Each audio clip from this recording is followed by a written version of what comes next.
Welcome back to I'm Writing. Let's get into Chapter 3. Chapter 3. The Carriage Ride. The academy loomed in the distance, its spires reaching toward the sky like ancient sentinels. Much to Mia's chagrin, the stranger had yet to say another word. Waiting in the uncomfortable silence for something to happen, Mia clutched the amulet tightly in her hand. Its surface was smooth, warm, and oddly comforting, like Derek's steady presence had been her whole life. She peered at it in the dim light filtering through the carriage window. A simple silver chain with a pendant inlaid with a pale silver stone that almost seemed to glow faintly, pulsing in sync with her own heartbeat. Finally, Mia, sick of the silence that engulfed the carriage, said, "So," as if to start saying something, anything. Yet she still hadn't fully processed all that had occurred. The academy rep seated across from her, sensing her hesitation, finally began to speak.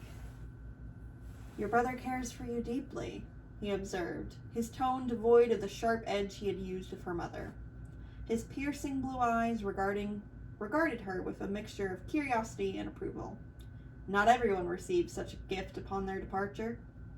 Mia swallowed hard, her thoughts a whirlwind. What is this?" she asked, her voice cracking. She cleared her throat and tried again.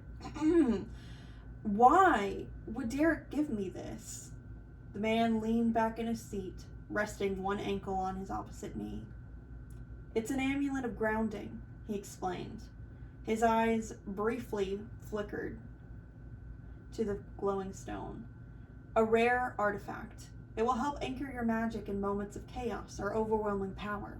Quite useful for someone like you whose abilities seem to be untapped yet formidable." Mia blinked at him, the weight of his words sinking in. Untapped yet formidable? She stared down at the amulet, her thumb brushing against the stone surface. "Why would my brother have something like this?" "Good question," the man said, his gaze sharp and calculating. "Perhaps he knew you needed it. Perhaps not. Perhaps... Well, you should ask him when you speak to him again." Mia felt her stomach twist at the notion. "Speak to him again?" she echoed. "But isn't this final? Once I go to the academy, I'm not allowed to..." "You can write," he interrupted with a slight shrug. "And visits aren't entirely forbidden. Though with your affinity..." He trailed off, his eyes narrowing slightly as he studied her.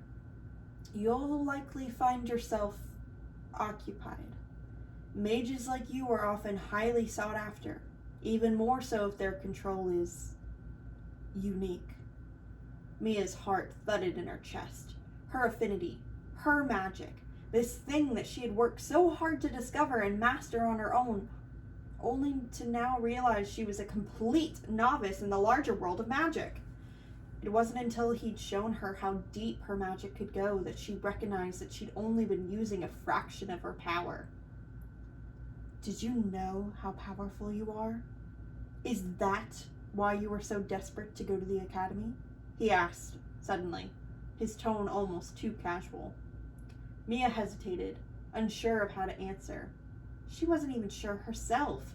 The swirling water from the fountain earlier had felt natural, effortless, but this raw energy coursing through her veins now? It was terrifying and exhilarating in equal measure. Also, his presumption of her reasoning and understanding of her deep desire scared her a bit. I'm still figuring out my powers, and my reasons for wanting this are my own. I don't share my life story with strangers when I still don't even know their name," she said, pointedly, glaring at him. The man smiled faintly, the kind of smile that didn't reach your eyes. "You will, soon enough," he said, his voice low, enigmatic. She wondered if he was referring to her powers or sharing more about herself, or even learning his name. But her thoughts were interrupted when the carriage hit a bump, jolting Mia out of any insight into the stranger's reasoning.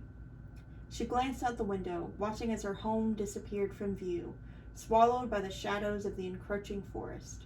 A lump formed in her throat as the reality of the situation fully hit her. She was leaving everything behind. Her family, her home, her life as she knew it, all for a chance to prove herself at the academy. As the trees thickened and the road grew darker, the academy rep leaned forward, his voice cutting through the quiet. Prepare yourself, Miss Morell. The academy will not be kind to someone like you. Mia's head snapped toward him, her brows furrowed in confusion. What do you mean, someone like me? His smile widened, this time carrying an edge of mischief. A noble-born girl with hidden talent and no formal training? He leaned back again, folding his arms. You'll stand out, for better or worse. And in a place like the academy, standing out can be dangerous. Mia clutched the amulet tighter, the faint glow of its stone her only comfort as the carriage rumbled onward into the unknown. The spires were the only thing that kept her understanding how much more distance lay between her and the city of Raelian, where the academy resided. She knew more about the academy than she did the city, and now she understood that even what she knew of the academy may be wrong if she was in danger. Blue eyes flashed at her in the fading light as he said, It may appear close, but we have some distance. I would suggest you get some rest. I'm going to speak with our driver and see if he will need a break or can drive through the night. Unless he knows of an inn nearby, we'll be sleeping here. He gestured to the plush, red-cushioned seats and whipped out a blanket from a compartment underneath. Get some rest, Mia. Mia felt so tired at that moment that any energy left to argue was gone, as she gingerly placed the velvet blue blanket over herself and adjusted the side cushion so she could prop herself into somewhat of a comfortable place to sleep. Her final thought was, I still don't know his name. Then there was only darkness and the quiet mumbling of voices through the small window leading to the driver. She could swear she heard the driver say, She may be like us, before being shushed by the academy rep, and a cloak of silence fell again. End of chapter 3. Thanks for having a listen today. Hope you enjoyed some tea. See you next time.